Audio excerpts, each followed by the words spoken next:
días.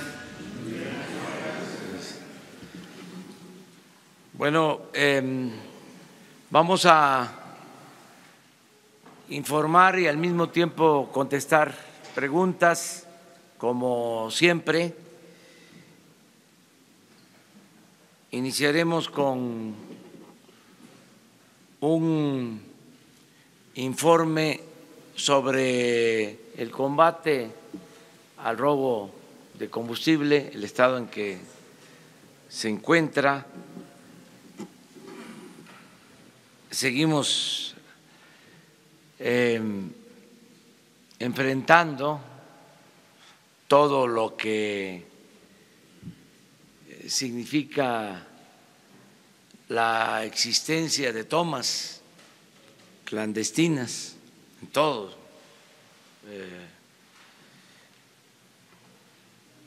el entorno de los por donde pasan los ductos.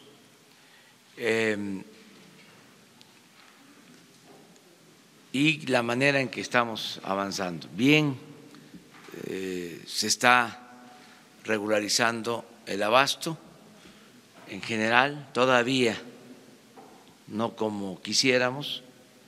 Ya se logró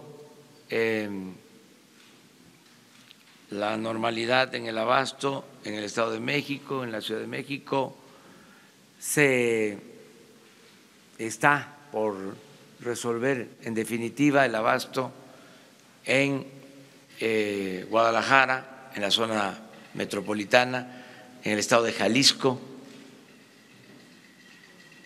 Considero que en esta semana se resuelve en definitiva. Estamos atendiendo también el abasto en Monterrey. Vamos poco a poco resolviendo el problema de abasto en Guanajuato, en Querétaro, Michoacán, que son los estados con más problemas. En el resto del país, pues afortunadamente no se nos ha presentado un problema de desabasto. Estuve el fin de semana en Nayarit, en Sinaloa, y no hay problema de desabasto. La razón es que en Sinaloa, pues lo que hay en Mazatlán es una terminal marítima y llega la gasolina por mar. En Sinaloa no hay ductos. Eso hace la diferencia. Entonces no tienen problema. Tampoco Nayarit, que se abastece de Mazatlán. En el caso de Jalisco, sí, porque es el ducto de Guanajuato que va a Guadalajara, Salamanca, Guadalajara. Para resolver el problema, ahí se llevó combustible de Mazatlán y se reforzó la vigilancia de ese ducto para que terminara de abastecer lo que se consume en Jalisco. Y ya el informe de hoy habla de que se tiene combustible suficiente. Falta la distribución, pero ya en las terminales de Jalisco hay gasolina.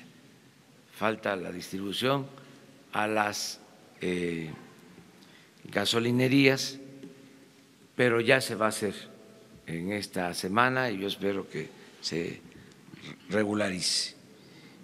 Nos fue muy bien en el recorrido del fin de semana, la gente está muy esperanzada del cambio, nos dicen que no aflojemos ni un paso atrás en el combate a la corrupción y a la impunidad. Y vamos a seguir actuando de manera consecuente porque esto es lo que quiere el pueblo de México, que se limpie de corrupción el gobierno, que se limpie de corrupción el país. Y en eso vamos a seguir aplicándonos. El jefe del Estado Mayor de la Defensa, el general Homero Mendoza, va a informarles sobre cómo estamos avanzando en el cierre de tomas clandestinas. Hay una imagen que quisimos mostrarles de esta tecnología que se fue creando, que fue surgiendo de la construcción de las zanjas como cisternas para sacar el producto de los ductos, para almacenar el producto de los ductos, que significan un grave riesgo, un grave peligro, que fue lo que desgraciadamente causó la tragedia en Hidalgo. Pero esto, se los comentaba yo, se repite en todos lados. Esta imagen que vamos a ver es de Querétaro, pero la podríamos estar viendo en Veracruz, en Tabasco, en Jalisco, en Hidalgo, en Puebla, para que internalicemos más lo que significa esta actividad ilícita en riesgo y cómo se fue permitiendo que se arraigaran estas prácticas, cómo hubo omisión, cómo no se hizo nada, cómo se permitió que se llevaran a cabo estas actividades. Entonces, le damos la palabra al general. Muchas gracias. Muy buenos días. Me voy a permitir presentarles una gráfica que describe el esfuerzo que han hecho las Fuerzas Armadas, la Policía Federal y Pemex para la detección y atención de las tomas clandestinas. Ustedes ven en el cuadro que está expuesto el resultado de tomas clandestinas, el alertamiento en tomas clandestinas que a través del sistema de monitoreo que se sigue en Pemex nos hace llegar al Ejército y a la Secretaría Marina y Policía Federal. Del 7 al 27 de enero tenemos estos resultados. Han sido localizadas un total de 293 tomas clandestinas, no localizadas porque precisamente el sistema no es tan preciso, no nos da la ubicación exacta, el kilómetro exacto en cada uno de los ductos, que nos diera la certeza y nos diera la oportunidad de atender eficazmente cada toma. Paralelo a este esfuerzo de no localizadas tenemos 1022, tenemos también no reportadas. Esta cifra describe el esfuerzo que hacen independientemente de las tomas o de las alertas que nos da Pemex. El personal militar en el terreno sigue realizando reconocimientos y encuentra tomas clandestinas que nosotros en este caso somos los que le reportamos a Pemex para que las incluya dentro del esquema general de atención. Total tenemos 369 no reportadas por Pemex, pero que ya han sido atendidas. Nos arroja un total de 1.684 tomas clandestinas, de las cuales un promedio de 600 en realidad han sido atendidas y nos quedan estas 1.022 que seguramente nos obliga a realizar un esfuerzo adicional que incluye unos reconocimientos más intensos, pero también la necesidad de que la Pemex estructure células para atención de estas tomas clandestinas y podamos tener un trabajo más eficiente. Les voy a presentar, como indicó el señor presidente, en el San Juan del Río, muy cercano, a escasos 8 kilómetros de donde el día 18 tuvimos también, en el mismo día en el que se presentó la crisis en el estado de Hidalgo, también tuvimos una toma clandestina en Querétaro que provocó un incendio que fue controlado. Esta toma, como ustedes observan en los gráficos, a las 8:15 de la mañana fue detectada por personal de nosotros. 3 bases de operaciones acudieron para acordonar el área. Suspendió Pemex a las 8:53 el flujo en el ducto, bloqueando el tramo, y el derrame se ubicó en un área rural de labranza despoblada sin riesgo para la población, pero contaminó. A las 10:50 se controló la fuga, quedando reparado el ducto. Tenemos ahí el video, a ver, por favor, pónganlo. Ustedes vean la magnitud de la ya sobre los canales de los riegos se ha esparcido el combustible. Ya se tomó conocimientos de la física de Pemex, ya viene ductos.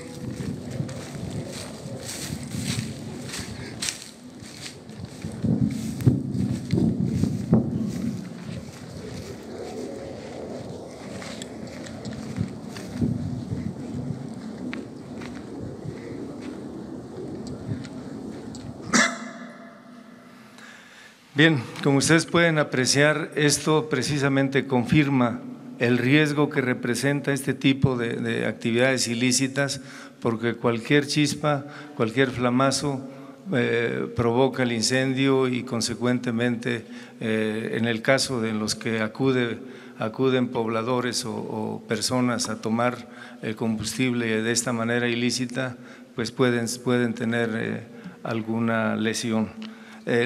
Tenemos otra toma clandestina.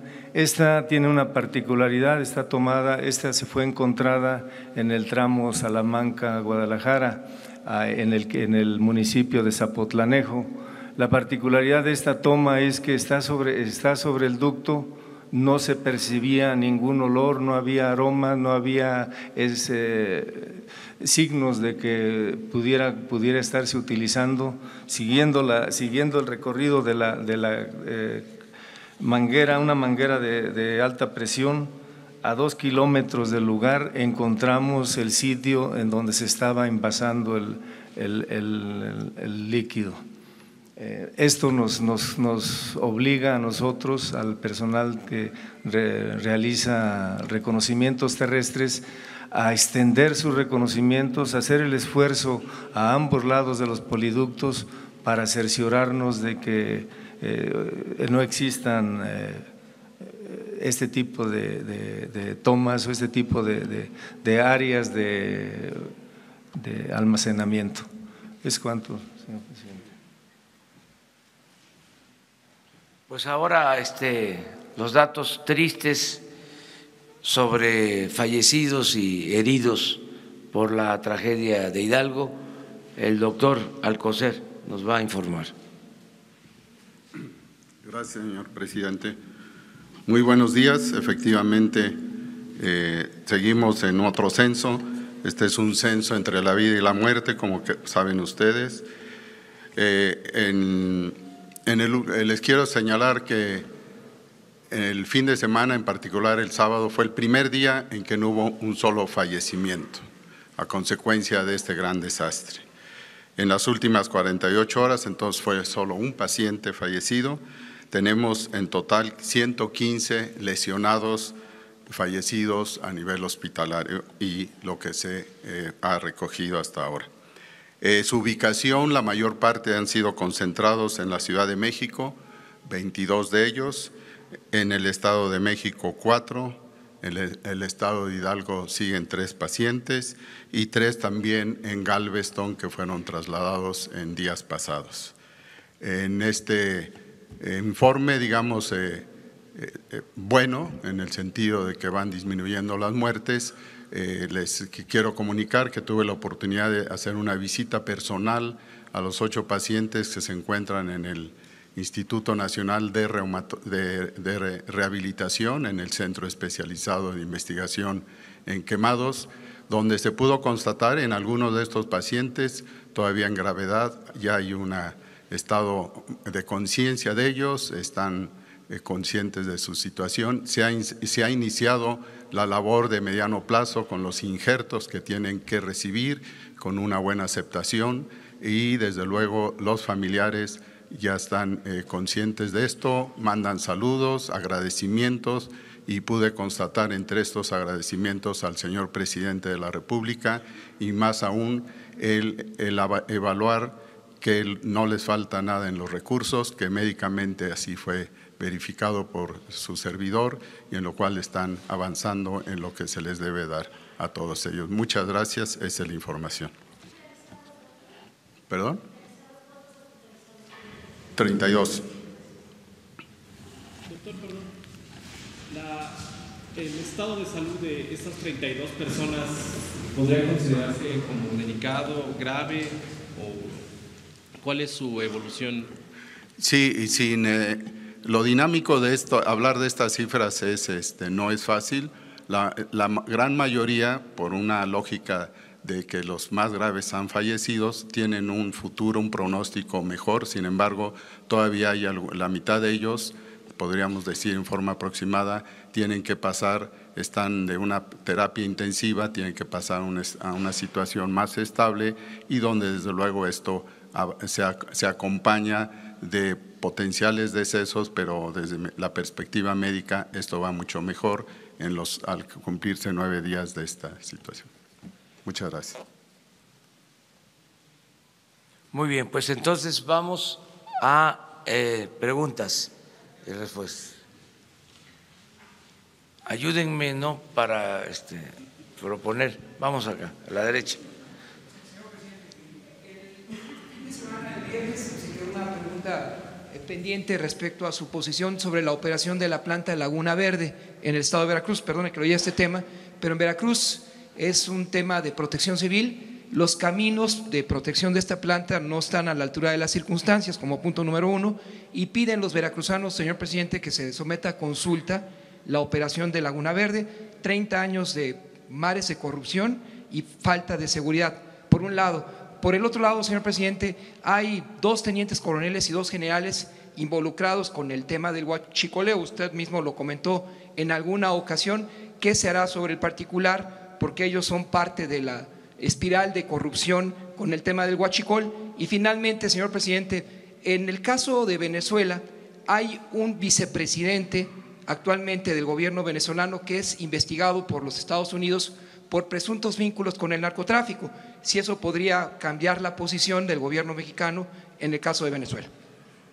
Sí, lo de Laguna Verde sería cosa de pedir a la Comisión Federal de Electricidad un reporte, lo vamos a solicitar para informarles a ustedes con elementos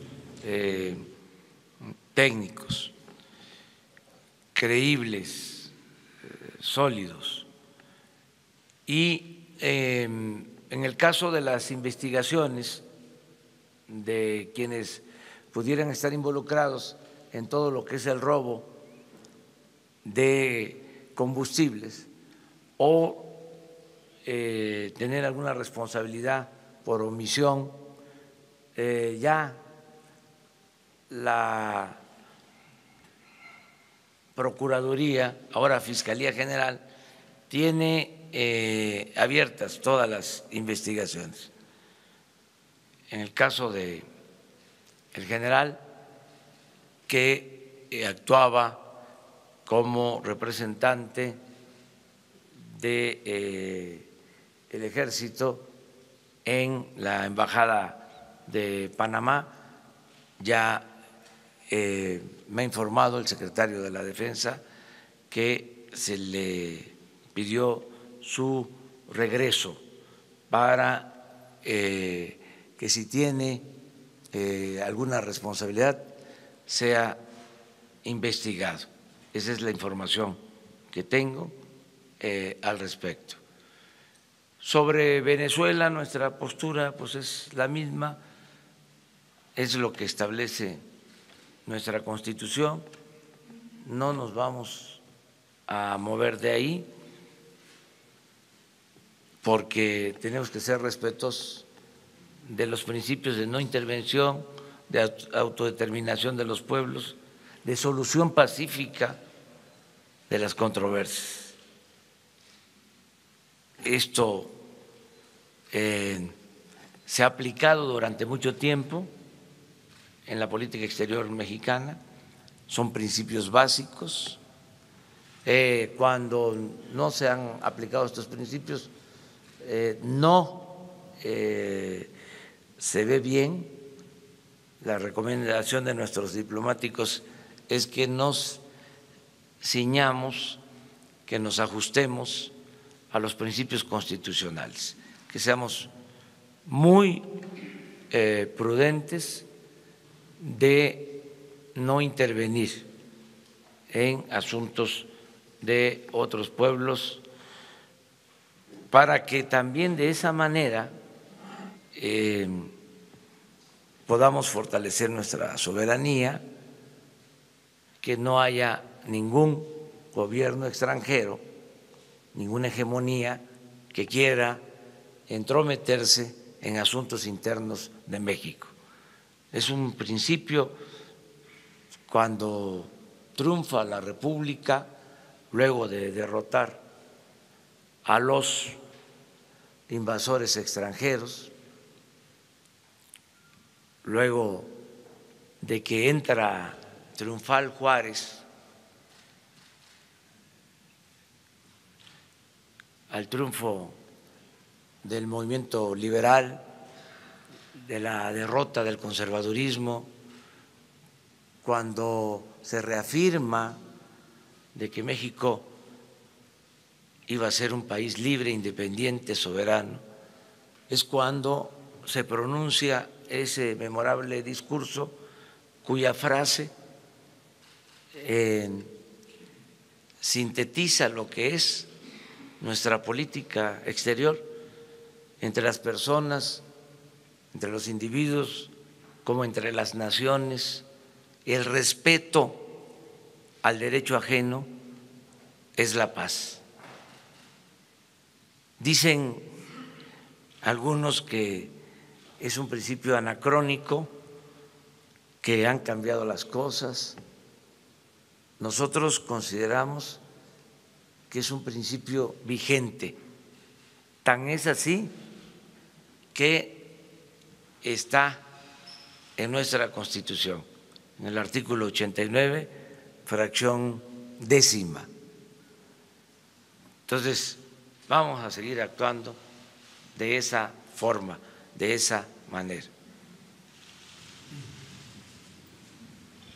Gracias, presidente. Buenos días, Estefan Ochoa de ADN 40. Yo quisiera saber cuál es su reacción sobre el tuit que esta mañana publica el expresidente Vicente Fox, señalando que Olga Sánchez Cordero y Alejandro Hertz Manero trabajaron con él de la mano desde la Suprema Corte y con las fugas de los ductos.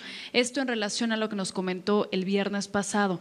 Y en otro tema, preguntarle si en el encuentro que tuvo con el gobernador del Estado de México, Alejandro del Mazo, hablaron sobre el tema del feminicidio, porque el día de ayer fue encontrado el cuerpo de una niña de 11 años en Chimalhuacán después de haber desaparecido hace algunos días. Gracias. No voy a engancharme con ese asunto del expresidente Fox. Él está muy activo, opinando bastante.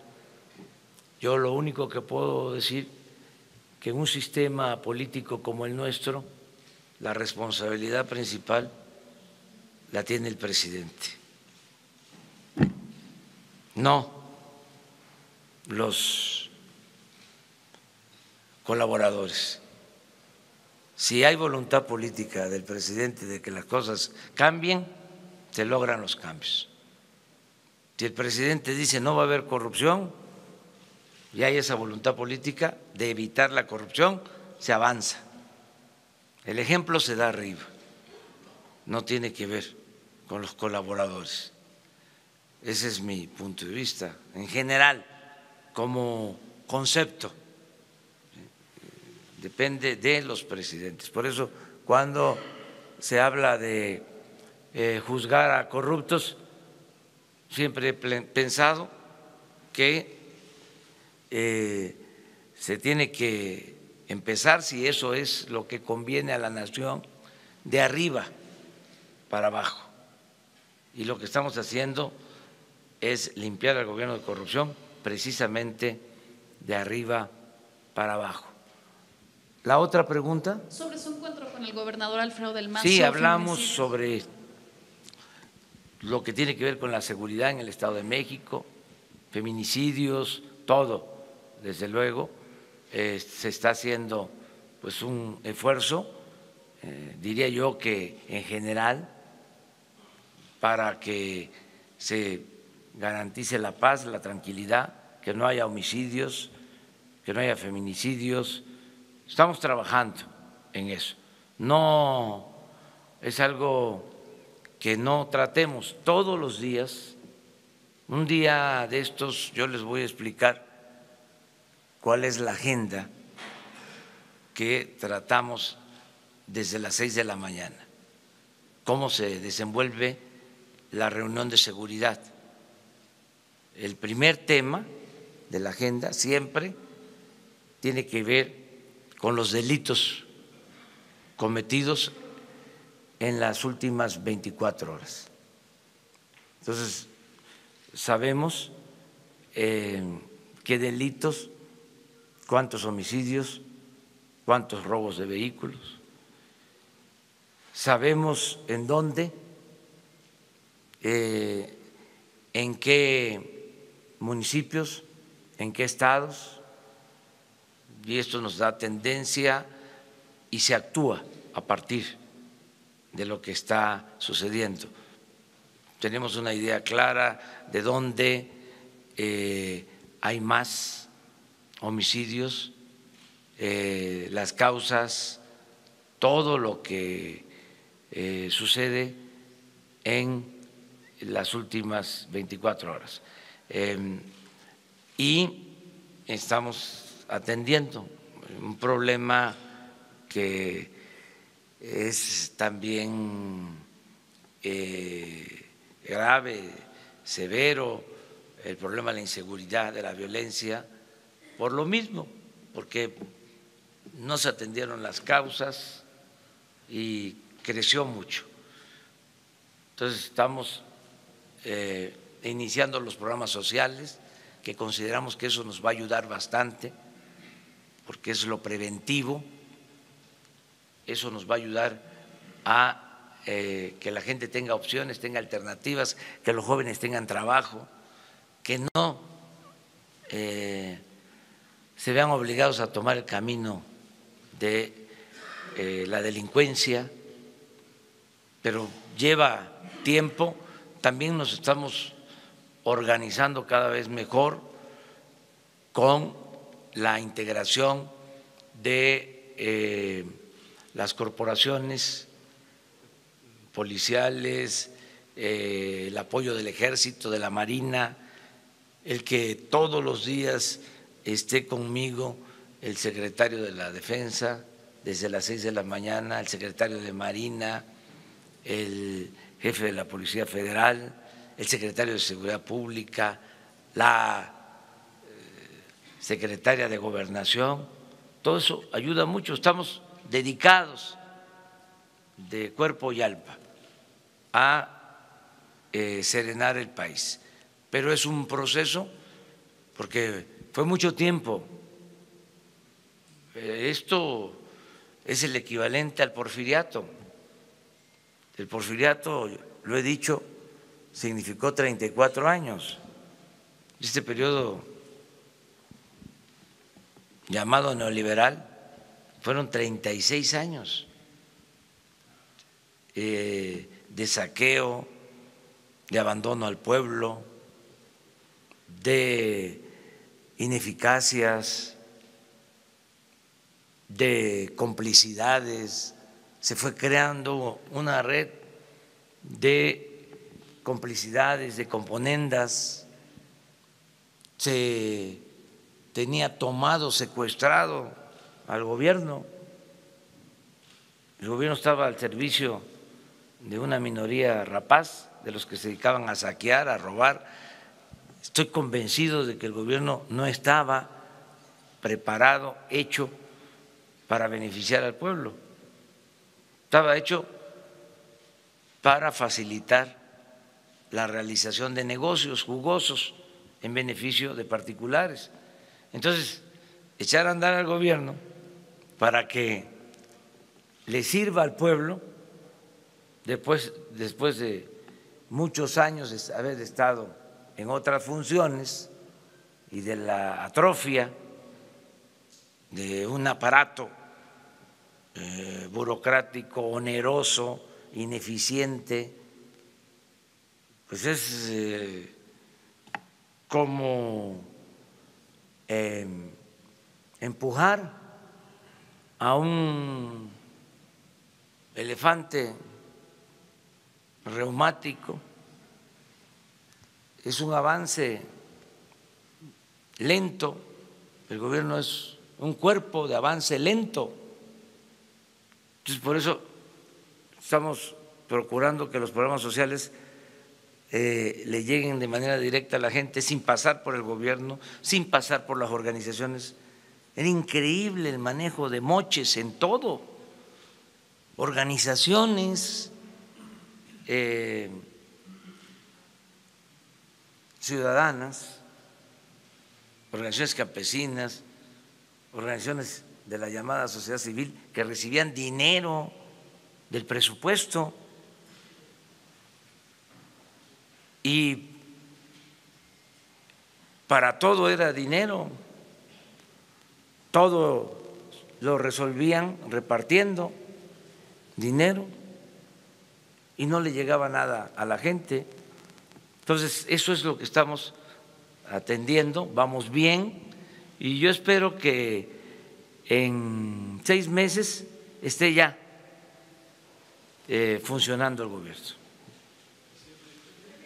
A ver, ella y luego tú.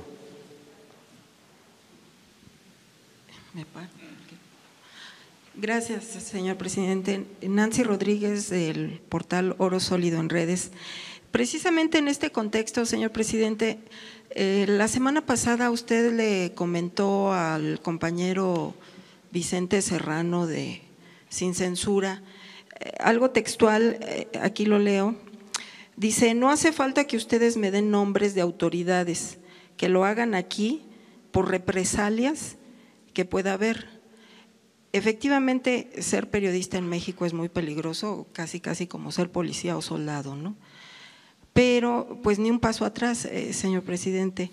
De alguna manera nosotros lo sabemos y pues hay que seguir denunciando y más a los corruptos, ¿no?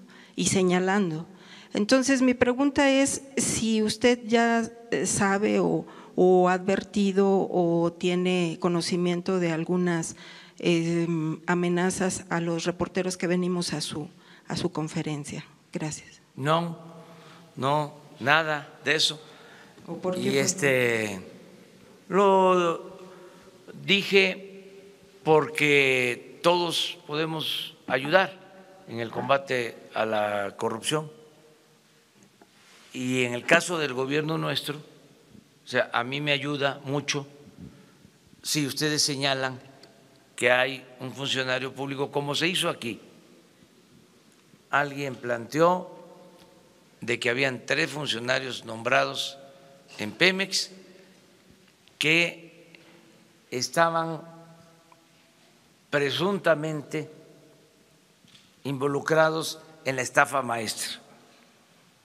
Entonces dijimos, vamos a investigar, ya tenemos un plazo de una semana, ya le pedimos a la secretaria de la Función Pública que nos informe. Ya va corriendo el tiempo, creo que a mitad de semana se cumple el plazo y aquí les decimos sobre estos 3 servidores públicos. Esa es una contribución porque eso yo no lo sabía. Es parte de la investigación periodística.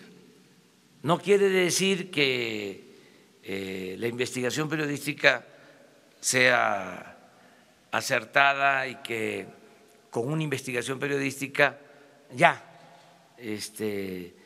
se destituye a un servidor público.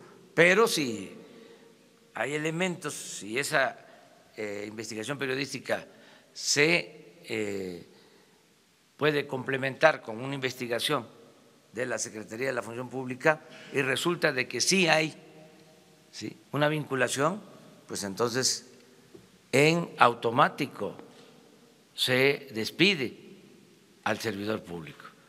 A eso me refería, que nos ayuden, que ya no haya impunidad para nadie y que con absoluta libertad se exprese. Y hay distintas maneras de hacerme llegar la información y yo podría recibirla. Afortunadamente no hay censura ni hay ningún problema de amenaza a quienes hacen denuncia y no lo vamos a permitir.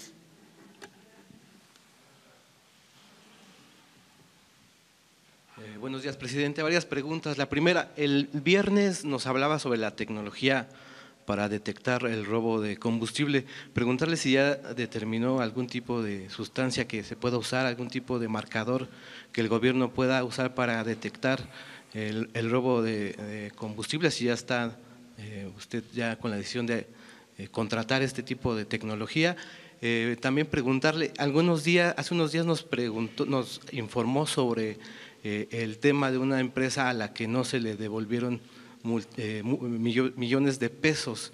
Quería preguntarle si hay una lista, si usted sabe cuántas empresas están en esta condición, si puede transparentar las devoluciones de IVA que se le dan a las empresas. La otra pregunta, vimos ahorita la zanja de una toma clandestina. Esta gasolina, si uno la toma con una cubeta y la echa a un automóvil, a un tractor, ¿el tractor funciona bien o qué pasa? Veo que se mezcla con tierra esta gasolina, ¿sigue siendo eficiente la gasolina? Y por último, preguntarle si ya habló con el gobernador de Michoacán sobre el tema de los maestros. Gracias. Bueno, lo de la gasolina sí se utiliza, sí es utilizada para el transporte, a pesar de que es en ese tipo de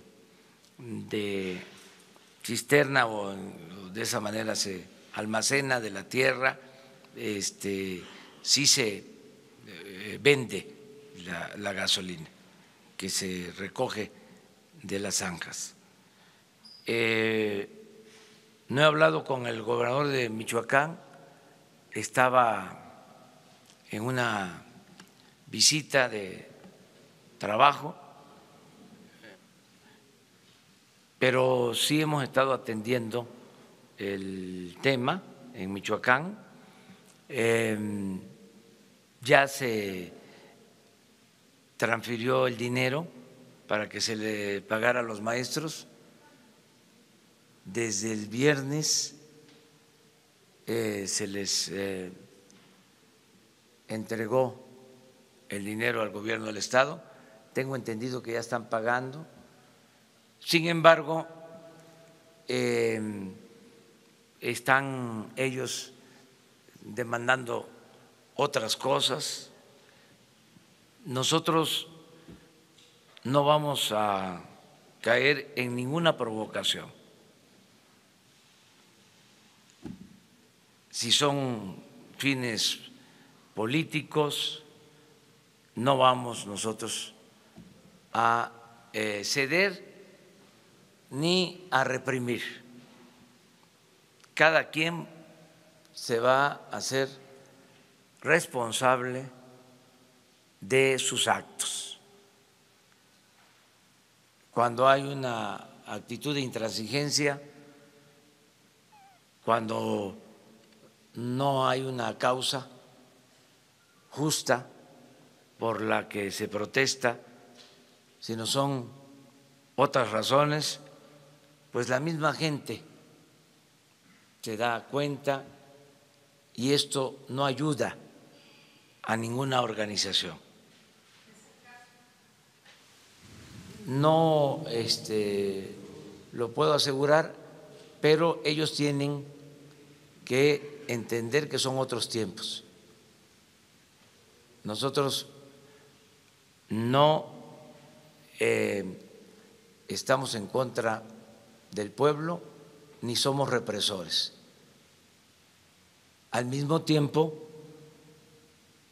tenemos autoridad moral suficiente, no tenemos problema de conciencia, como para no dejarnos chantajear por nadie, sea quien sea. El gobierno representa al pueblo, el presupuesto es dinero del pueblo. Si no hay razón,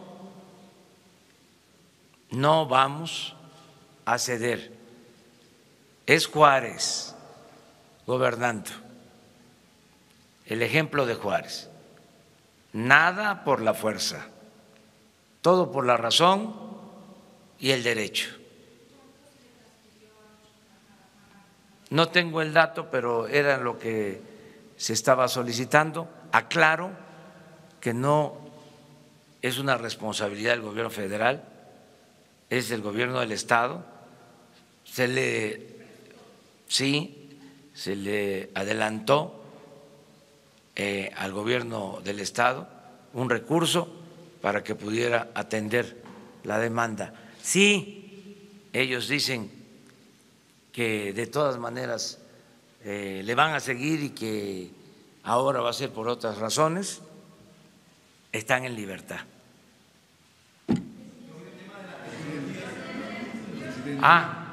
Sí, estamos buscando mejorar la tecnología. El general Homero Mendoza hablaba de que no todas las tomas clandestinas son detectadas por el sistema de monitoreo. Entonces tenemos que ir mejorando poco a poco la tecnología. Se está avanzando mucho, nos está ayudando bastante el que el Ejército y la Marina están haciendo reconocimientos por tierra y que se tienen bases cada 20 kilómetros en los ductos, que independientemente del aviso por que se detecta una baja de presión, una toma clandestina, abajo se está llevando a cabo la vigilancia en tierra y en mar, porque vamos a presentarles también lo que estamos haciendo en el mar, porque también hay robo de combustible o tráfico ilegal de combustible en el Golfo, y la Marina nos está ayudando con este propósito. Hay un hecho que es muy alentador, a pesar de los pesares, porque nos sigue doliendo mucho lo de la explosión de Hidalgo, lo de la pérdida de vidas humanas. Eso fue muy fuerte. pero entre las cosas favorables de esta estrategia está en el hecho que se va a demostrar de la disminución del robo. No sé si tengan por ahí la gráfica de el robo hasta ayer. En una de esas la podemos mostrar. O sea, hemos logrado ahorrar en términos generales desde que empezó esta estrategia. Aquí está, mire.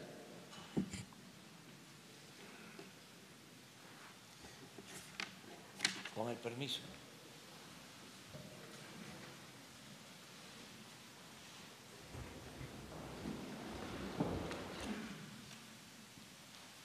Este es el promedio de lo que se robaban en el 18. En miles de barriles. 56,000 barriles diarios. A ver si alcanzan ustedes a ver, porque yo aquí ya no veo. ¿Qué? ¿Mande? Sí, noviembre. Se fue a 81,000 barriles. No, gracias. Y esto es diciembre del 1 al 20, antes de iniciar. 74,000. Aquí empezamos. Al control de los ductos y el combate al robo.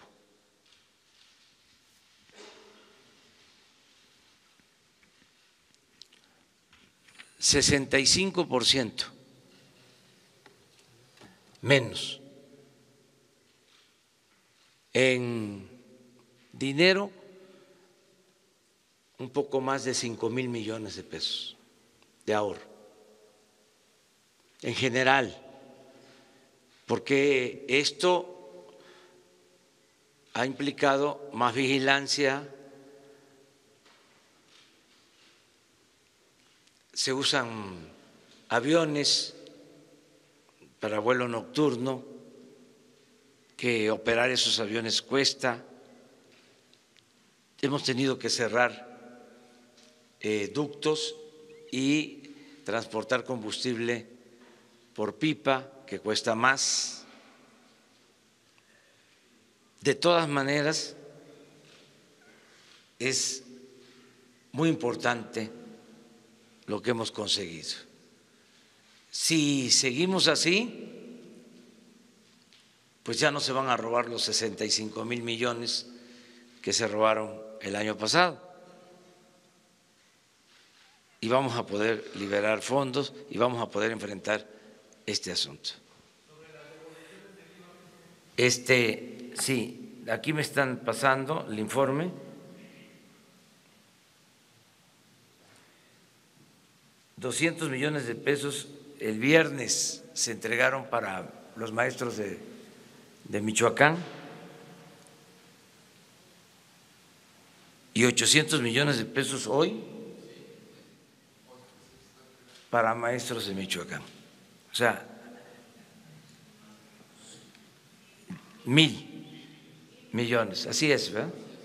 Bueno, es una devolución para una empresa de IVA de miles de millones de pesos que se detuvo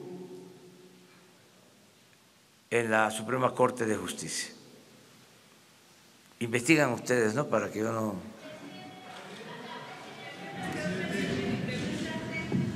Vamos poco a poco. Tenemos tiempo, ¿no?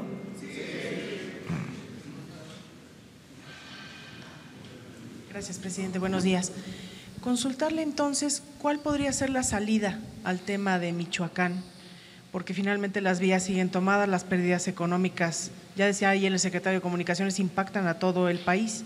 ¿Cuál podría ser la salida si ya están los depósitos y si ahora crecen las demandas nuevamente? Yo espero que tengan ellos conciencia de que ya se les atendió tomen la decisión de liberar las vías. Eso es lo que yo espero. No lo descarto, porque ya no habría motivo, ya sería pues un capricho y entonces pues no quedarían bien, serían mal vistos, porque les adelanto, no voy a dar la orden de reprimir al pueblo. No es debilidad, es que me voy a apoyar en la fuerza de la opinión pública. Quienes sin razón actúen de esa forma se van a debilitar mucho como organización. Yo conozco de esto. Las intransigencias no son opción, no son alternativa, no tienen nada que ver con la izquierda. Ese radicalismo tiene que ver con el conservadurismo, es cuando los extremos se tocan. Eso tiene que ver con la extrema derecha. Es un conservadurismo disfrazado de radicalismo.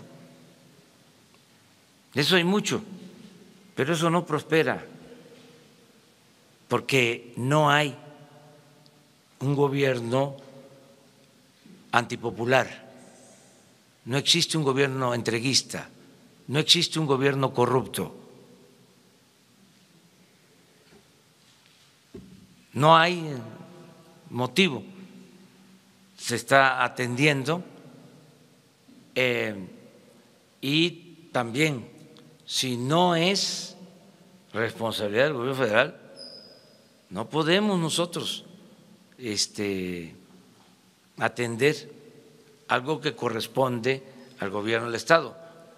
Estamos ayudando, transfiriendo estos fondos al gobierno del Estado. Yo espero que se resuelvan las cosas, pero no voy a caer en ninguna provocación, que lo otro es, a ver, mandamos a la gendarmería a desalojarlos. No, por principios no lo hacemos. Nosotros estamos en contra de la represión y pensamos que así es mejor. Si no, quién sabe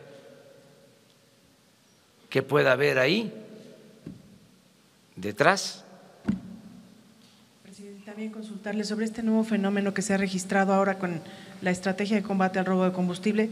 Se cierran los ductos y entonces ahora quienes se dedican a esa actividad ilícita aprovechan que el ducto está vacío para realizar varias tomas o abrir o picar varias veces el tubo y tener entonces más acceso a combustible de manera ilegal cuando se abre el ducto. Sí.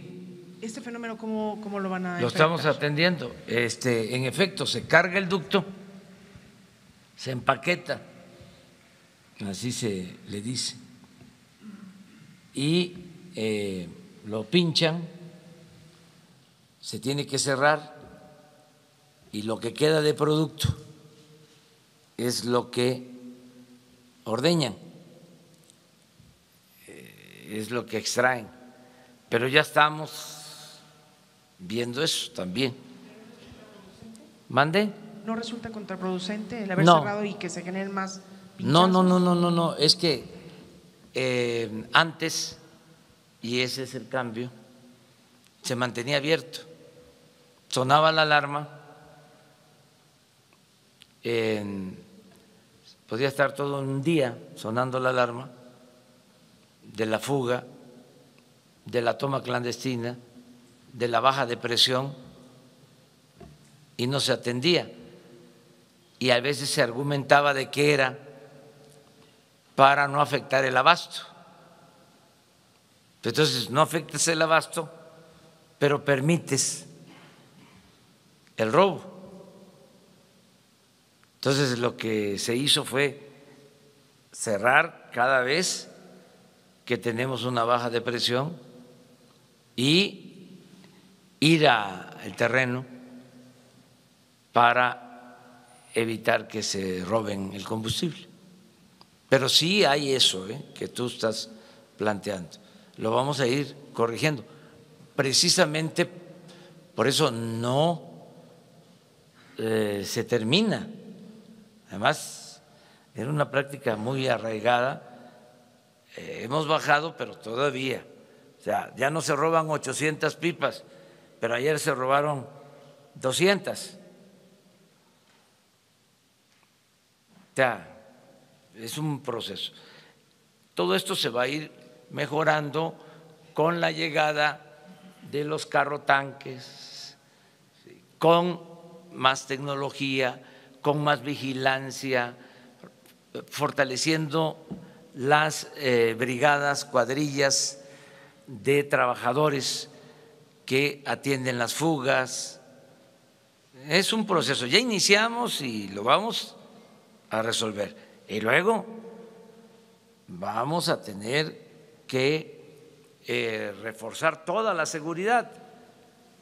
Por eso lo de la Guardia Nacional, por eso las 266 coordinaciones territoriales, porque no el pueblo.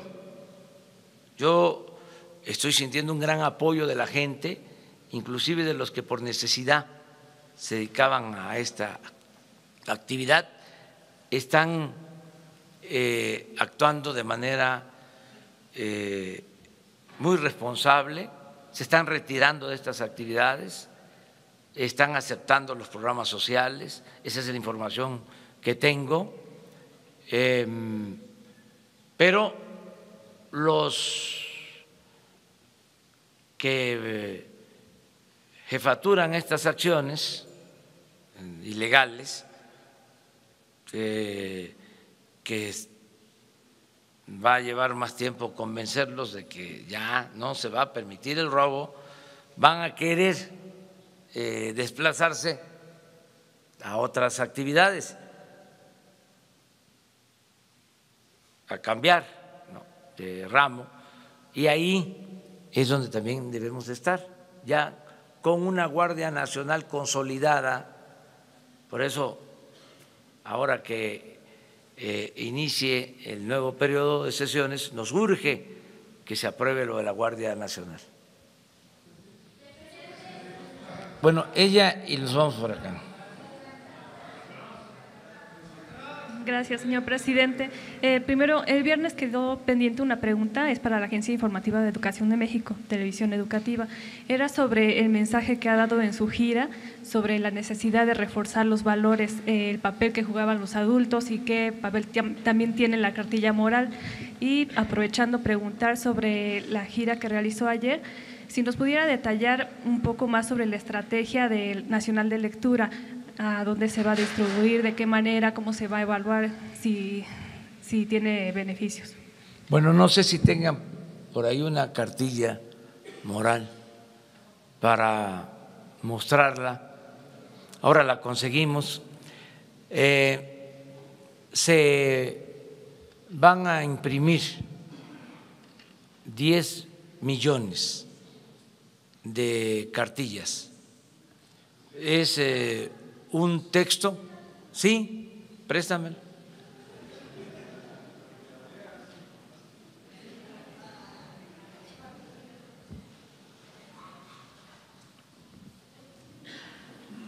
Es un texto básico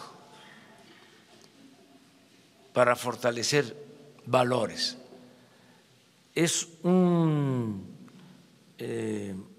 documento, un escrito de Alfonso Reyes sobre los valores, los preceptos fundamentales, el amor a la familia, el amor a la naturaleza, el amor a la patria, el amor al prójimo. Y consideramos que es fundamental porque necesitamos avanzar en el bienestar material y también en lo que se relaciona con el bienestar del alma. No solo de pan vive el hombre.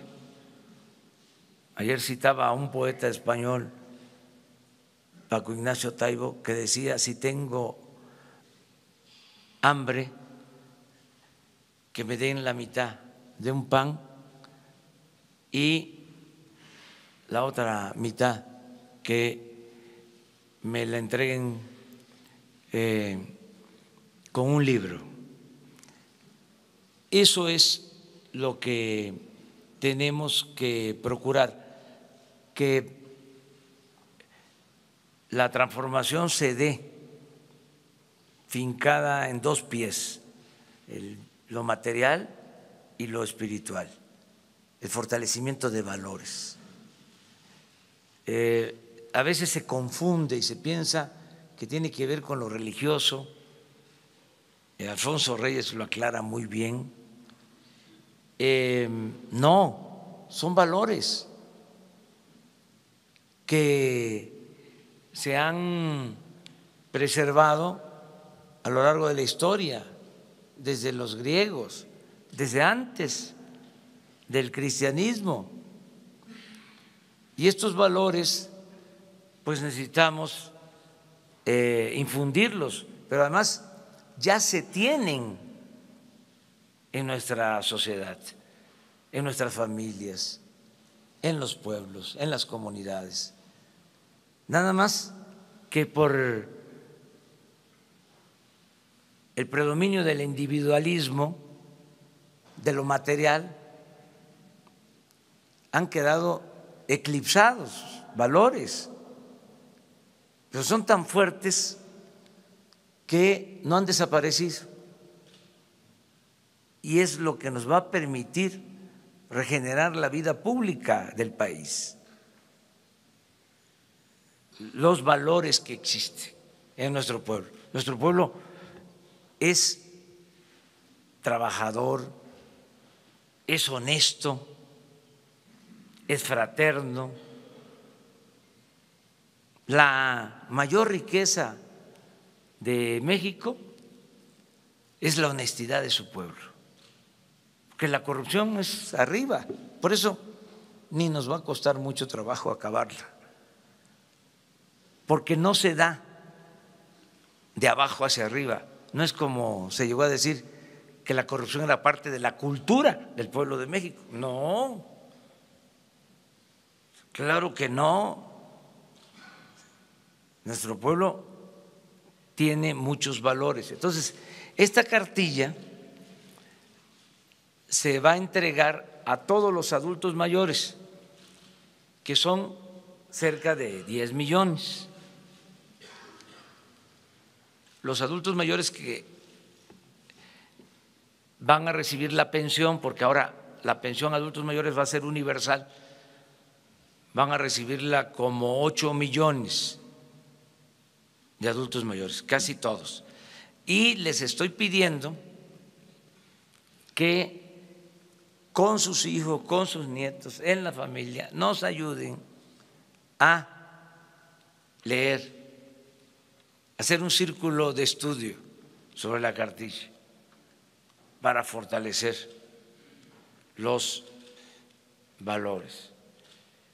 Fíjense que esta cartilla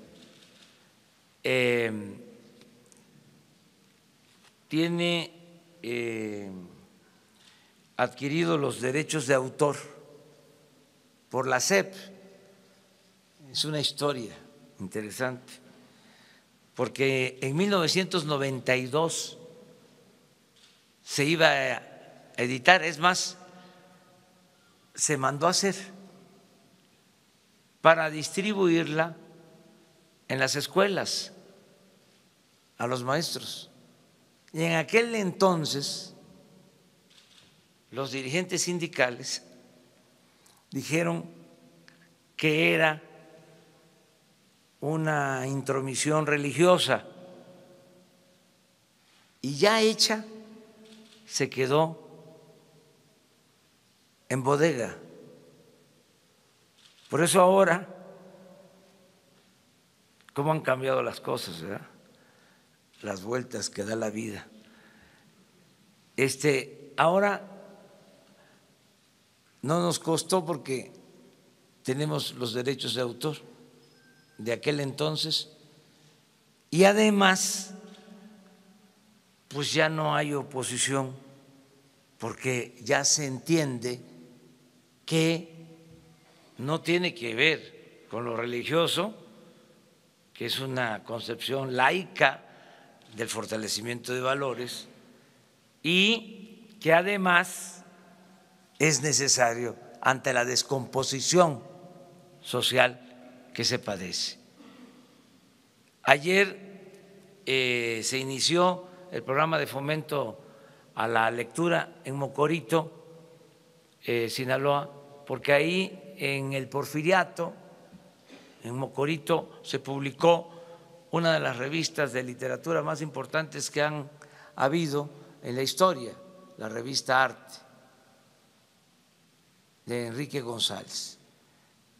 Y se quiso iniciar ahí el programa de fomento a la lectura, se entregaron libros, vamos a fomentar mucho todo lo relacionado con la lectura, es un programa bastante bien estructurado y lo vamos a seguir evaluando aquí conjuntamente. El responsable es Paco Ignacio Taibo.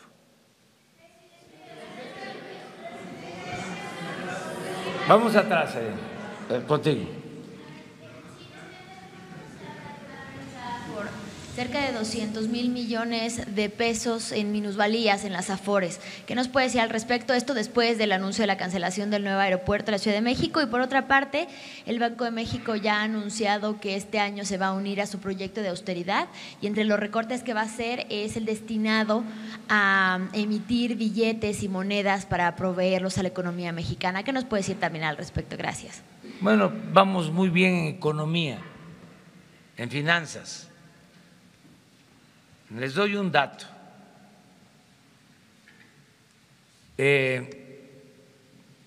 Llevaba tiempo, 20 años, desde hace 20 años, si es que la información del Financiero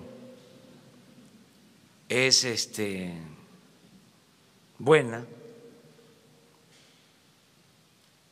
en que no se apreciaba el peso,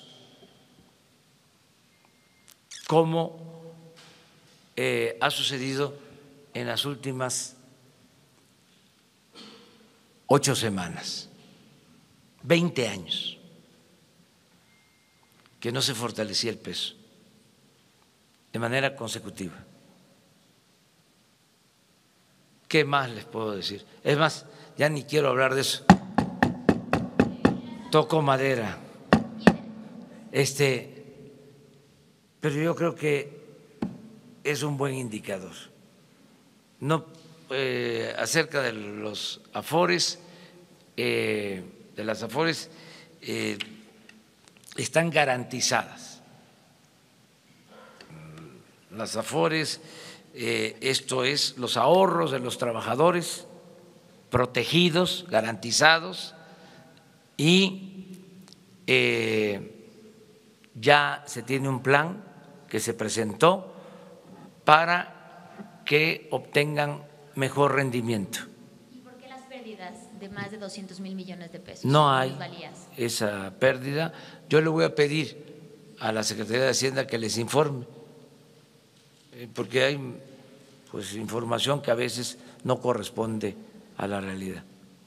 Ok, ¿y el Banco de México no necesita entonces emitir más monedas ni billetes? No me meto en eso porque es autónomo el Banco de México y vamos a respetar su autonomía, que ellos resuelvan sobre eso.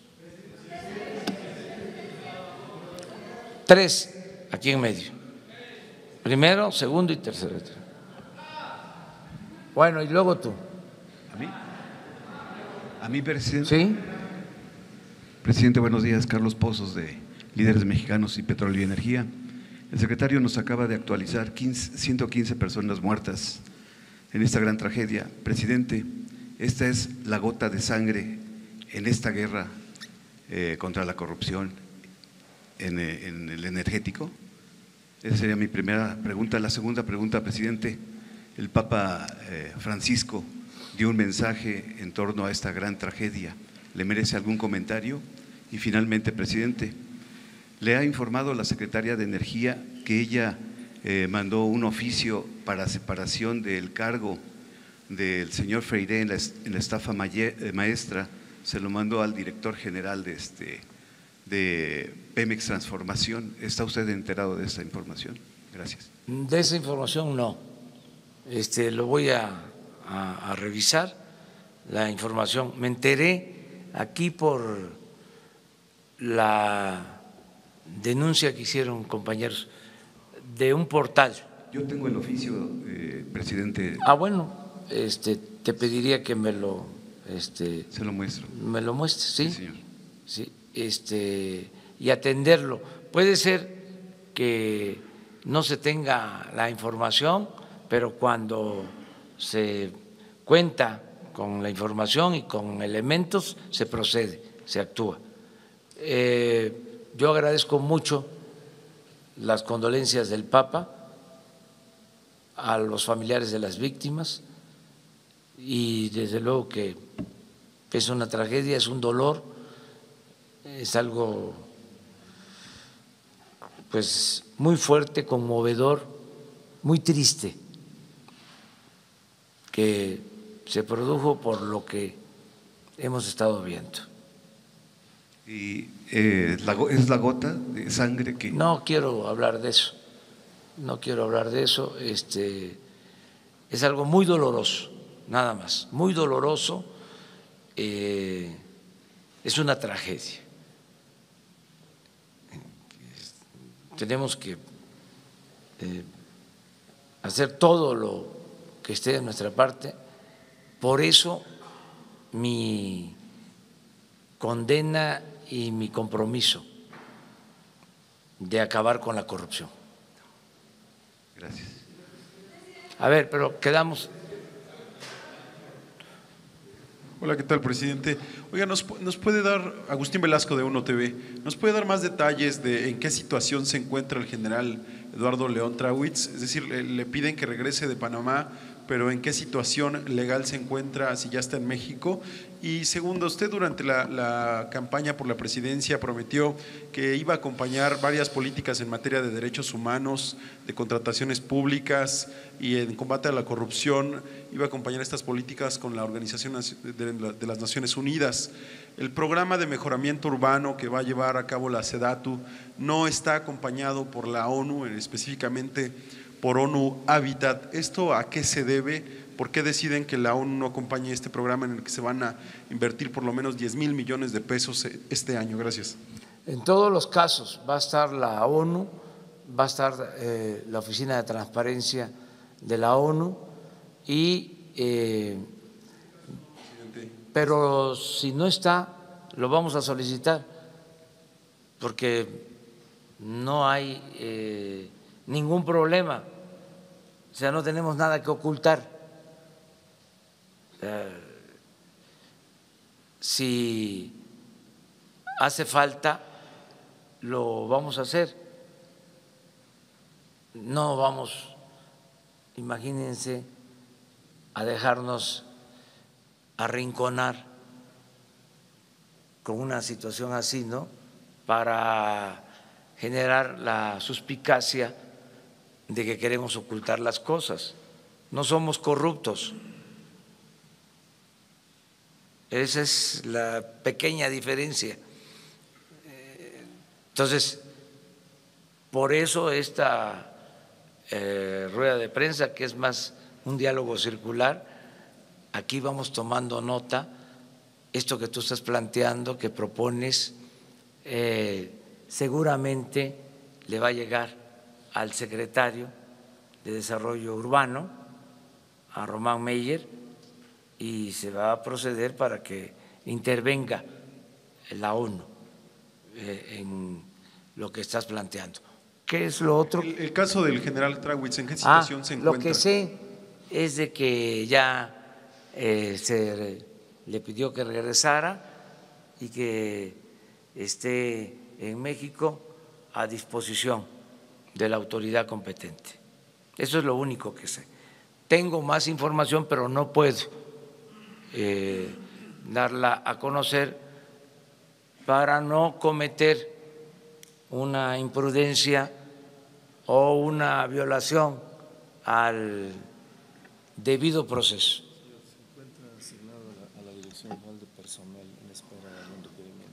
A ver, usted mismo. Perdón, el general regresó de su comisión que tenía en Panamá y se encuentra asignado a la Dirección General de Personal en espera de que se le presente o se le haga algún requerimiento legal o administrativo en razón a su función como jefe de la subdirección de salvaguarda de la Pemex. ¿Se encuentra arrestado? No, bajo ningún concepto. Él está asignado a la Dirección General de Personal. No hay hasta ahorita nosotros no tenemos ninguna notificación oficial o judicial respecto a él. Únicamente espera a que se le notifique alguna.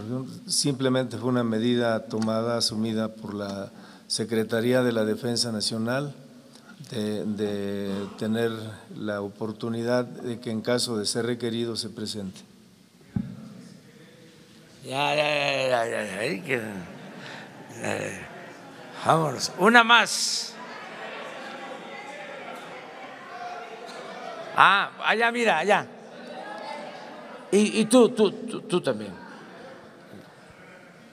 Hola, presidente. Mucho gusto, muchas gracias. Soy Nino Canún, vetado hasta el 1 de julio y posteriormente hasta el 1 de diciembre. Vetado de todos los medios de comunicación. Gracias a usted, regreso a los medios de comunicación. Vetado, ¿por qué? Por Peña Nieto y por Luis Videgaray.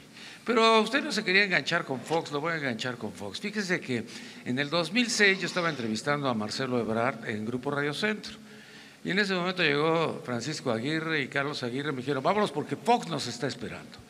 Entonces Ebrard dijo, no, hasta que no se termine la entrevista. No, nos vamos porque el presidente nos está esperando. Bueno, pues ya llegamos a Los Pinos y, oh sorpresa, estaba el presidente Fox con Luis Carlos Ugalde, presidente del IFE. Dije, caramba, se juntaron ambos. Y en ese momento dijo, pues en las encuestas va muy abajo Calderón. Y López Obrador es un peligro. Vamos a ver qué tenemos que hacer para ayudarlo a Calderón. Bueno, tú, Nino, vas a conducir todos los noticiarios de ese día. Vas a conducir todas las estaciones radiofónicas de Grupo Radio Centro el día en que se lleve a cabo la elección. Bueno, pues estamos en tus manos. Ya, ahí se terminó, ahí concluyó. Salimos y, oh sorpresa, estaba Raimundo Rivapalacio, director del Universal, y el señor Ili Ortiz esperando entrar para que les dijeran exactamente lo mismo. Usted no se quería enganchar con Fox, pero yo creo que ya se enganchó en esta. Y la otra, fíjese que pues eran 1.680 millones de pesos que se tomó el señor Carlos Romero de Champs, para entregárselos a La Bastida. Se dijo que no se los dio a La Bastida, que se los dio a Emilio Gamboa. No, que no se los dio a Emilio Gamboa, que se los dio a Esteban Moctezuma, actualmente secretario de Educación. Pero no, Emilio Gamboa dijo, no se los dio a nadie, se los dio a Diodoro Carrasco, que era el secretario de Gobernación con Zedillo. Pero bueno, pues ahí se quedó ese dinero y ganó Fox. Qué raro, ¿no? Si tenían 1.680 millones de pesos que jamás utilizaron. Enrique Peña Nieto llega a mi casa y cuando llega a mi casa me dice, quiero que seas el próximo director de comunicación social conmigo. Entonces yo le agradecí enormemente, le dije que no, que muchas gracias, que pues yo no sabía de eso, cómo iba a ser director de comunicación.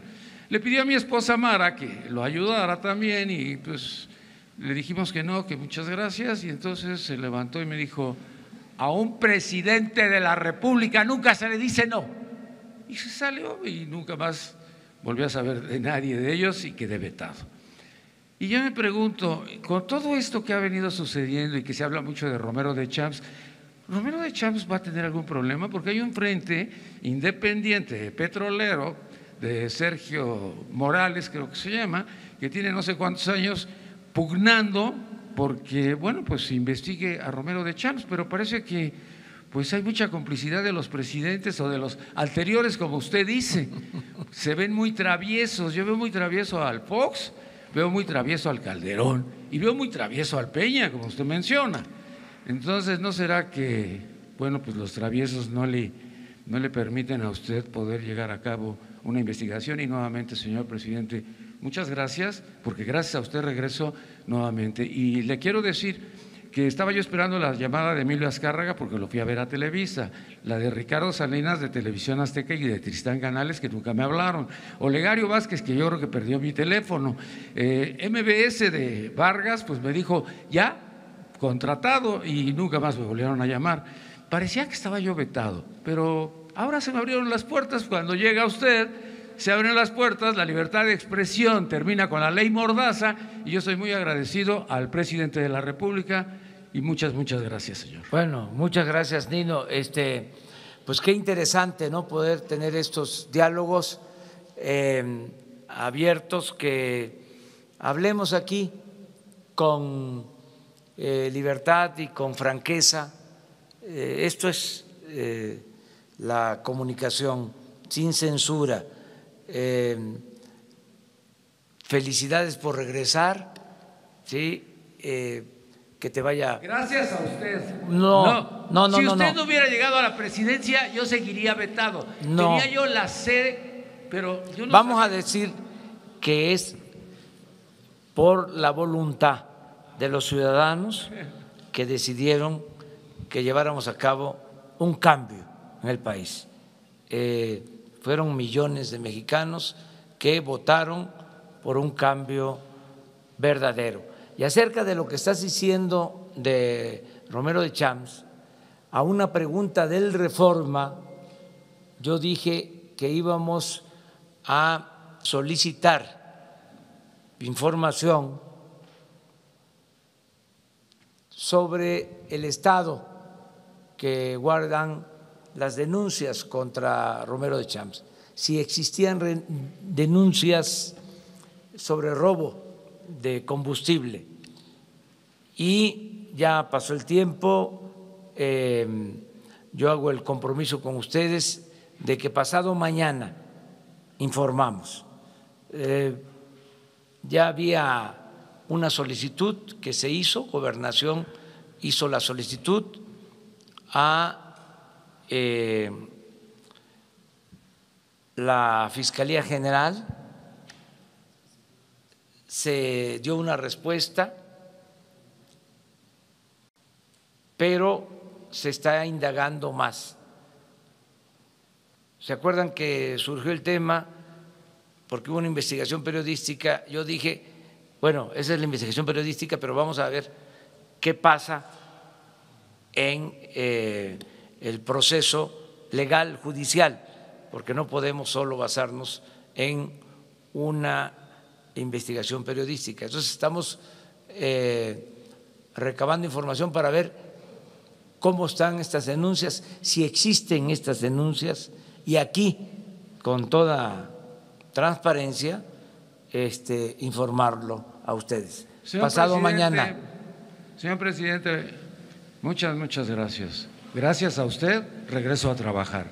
Gracias a usted, no al pueblo de México. Gracias al presidente de la República, presidente constitucional de los Estados Unidos mexicanos. Muchas gracias. Bueno, mañana.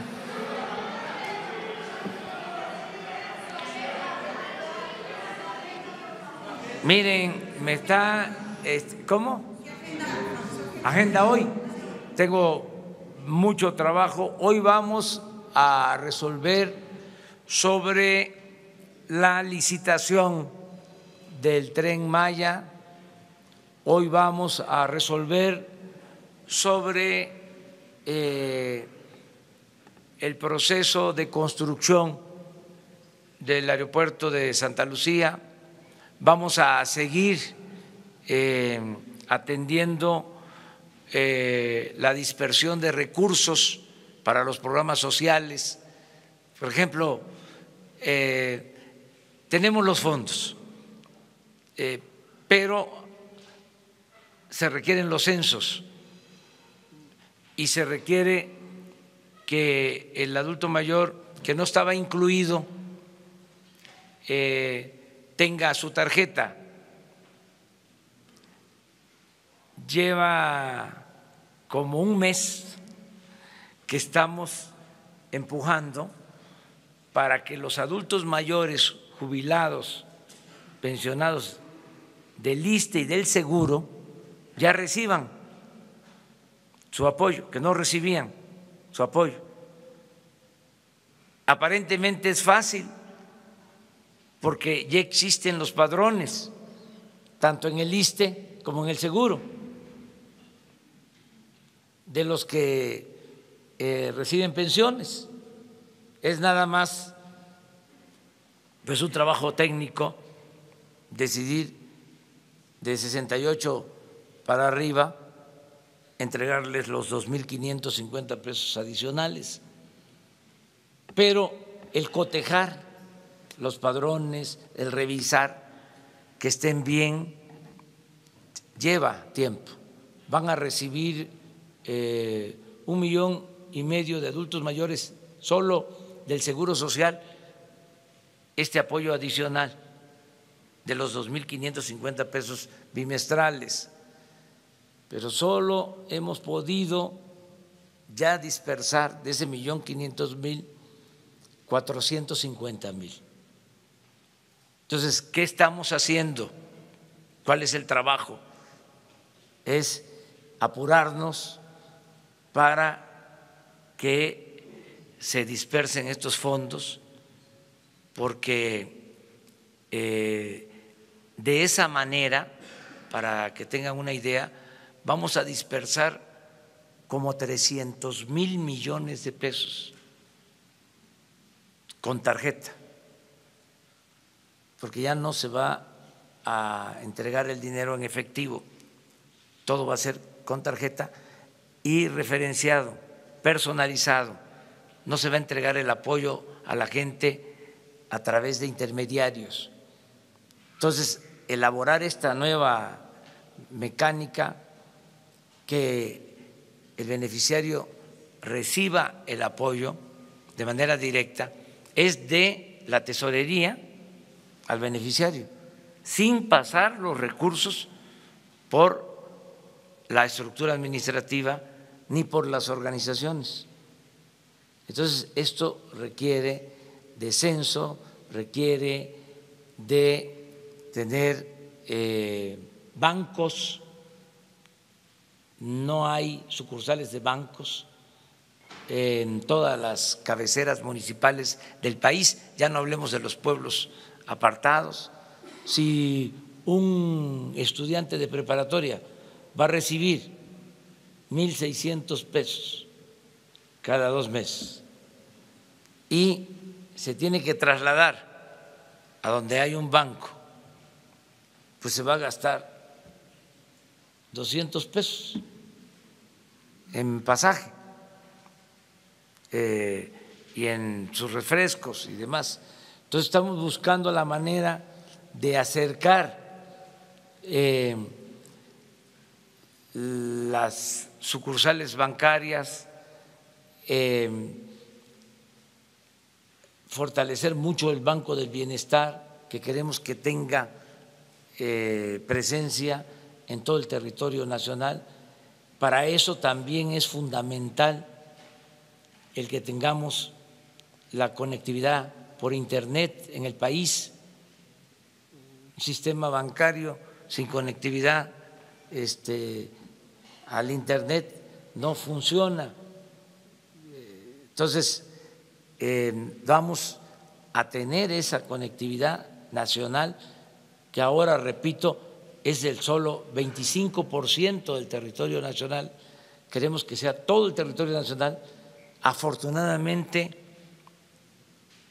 pudimos cancelar en los últimos tiempos una licitación en donde iban a entregar 26,000 kilómetros de las líneas de la Comisión Federal de Electricidad, los cables de fibra óptica.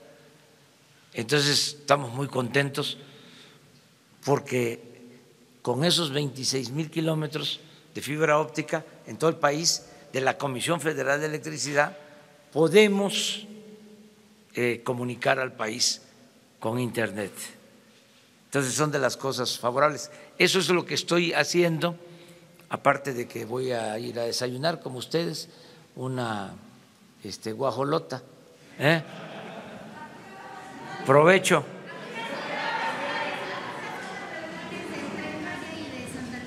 Ahora mismo empezamos ya. Sí, es lo del Tren Maya y lo de todo el gabinete. Nos vemos mañana.